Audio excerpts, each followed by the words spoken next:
Time now on South Africa Tonight for the very latest from the ENCA Money Desk. Here's Ropiwe Madzina. An interesting day, Ropiwe, World Soil Day, and studies have shown that soil health in South Africa is declining.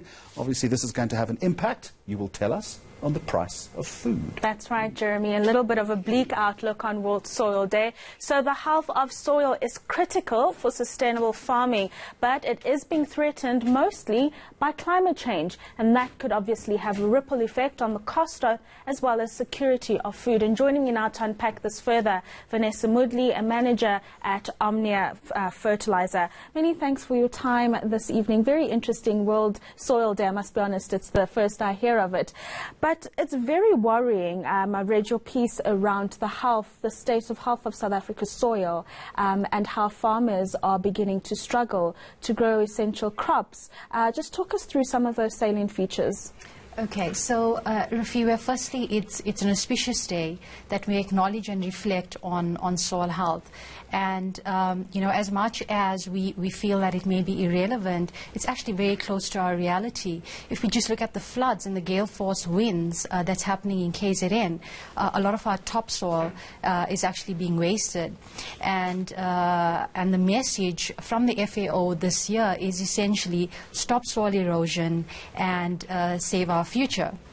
So in light of that, you know, if you have to look at the loss of our topsoil, it will directly impact food security, for example, because that topsoil cannot be regenerated in your lifetime or mine. It takes approximately 1,000 years to just regenerate 2 to 3 centimeters of soil.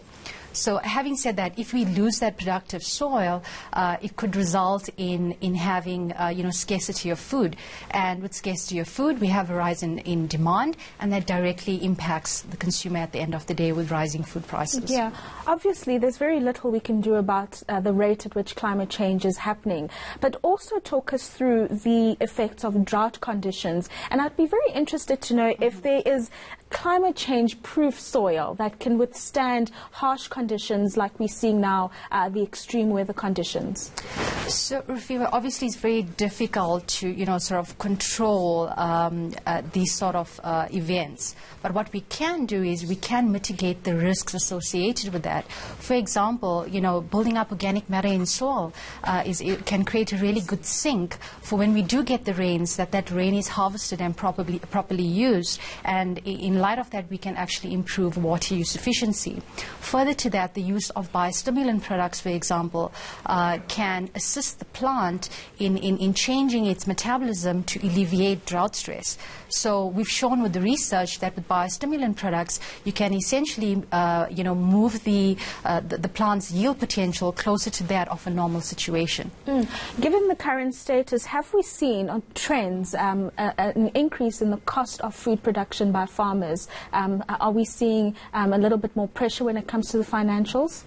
Yeah, certainly, because if we're sitting with drought conditions and poor soils, we would have to have higher inputs, and higher inputs means, you know, higher cost of production of that food, and again it translates back down to the consumer level. And then talking about the consumers, which are some of the products that are most being affected in terms of, I mean, I know it's almost linked to a little bit of everything because it's feed for the animals, crops, correct, you know, just the products that are most impacted and where we could be hit the most in terms of price increases.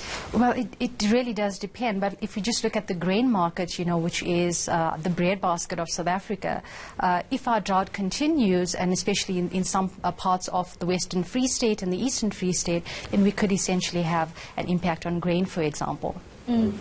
Sure. Many thanks for your insights. A little bit of a scary thought there, but thank you, Venessa Moodley, sharing some insights there from Omnia Fertilizer.